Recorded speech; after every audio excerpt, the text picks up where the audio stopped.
अवेलो छो हलियो वे तूं, अवेलो छो हलियो वे तूं, अञा के लाड़ जूं सारियूं जवानीअ ॾे वरियूं नाहिनि, मुहाणी ॿार जूं बेड़ियूं समुंडनि में तरियूं नाहिनि। अस्सलाम वालेकुम दोस्तों, प्रोग्राम सरन सिरिया पांद में जवानी में वरें जो विछोड़ो ॾेई वेंदड़ नौजवान शाइर हसन दरस के बेटा असलम कुंभर जो ही दिलकश नज़म। अवेलो छो हलियो वे तूं, अवेलो छो हलियो वे तूं, अञा के लाड़ जूं सारियूं जवानीअ ॾे वरियूं नाहिनि, मुहाणी ॿार जूं बेड़ियूं समुंडनि में तरियूं नाहिनि। अञा के प्यार जे पजरनि हा उतर जूं आरसियूं मोड़े, अञा ही चंड आरियड़ जो गसन में थो पियो लोड़े, अञा ही दर्द दुहां टिल अव्हां जी यादि जो माज़ी वियो छो हार जी आहीं। हयाती जी हसन बाज़ी घड़ी पलई जे तरसी हा, सिंधुअ जा सूर ओरी हा उन खां अॻु हलियो वे तूं, अवेलो छो हलियो वे तूं। हिते कूंजूं कवेलियूं कई संजा जो दर्द थियूं आहिनि, पुॼाणा यार तुंहिंजे ही मुदूं सभु ज़र्द थियूं आहिनि।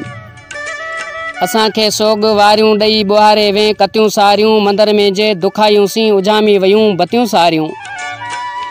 ख्वाबी दग समूरा ॼण कंडनि जा थी खुता आहिनि, शराबी लफ़्ज़ तुंहिंजा कई अञा ताईं सुता नाहिनि। निमन जे बूर जहिड़ा तूं अञा के गीत जोड़ी हा, उन खां अॻु हलियो वे तूं, अवेलो छो हलियो वे तूं।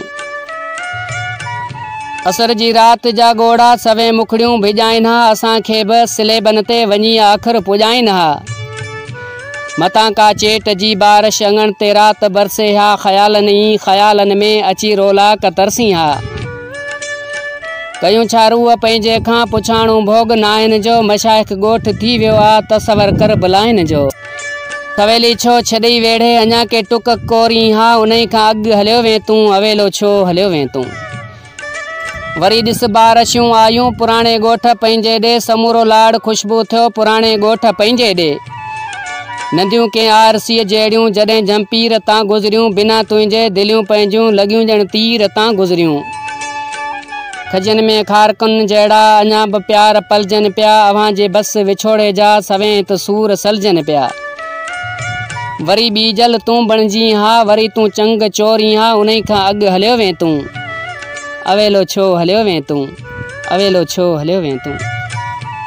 दोस्तों तमाम दोस्तन की ये निमाणी इल्तिजा जेकॾहिं मूंखे यूट्यूब ते ॾिसी रहिया आहियो त मुंहिंजे यूट्यूब चैनल खे सब्सक्राइब कजो, जेकॾहिं ऑफिशियल पेज ते ॾिसी रहिया आहियो फॉलो कजो, लाइक कमेंट जो पंहिंजे दोस्तनि सां शेयर कजो, तव्हांजी वॾी महिरबानी।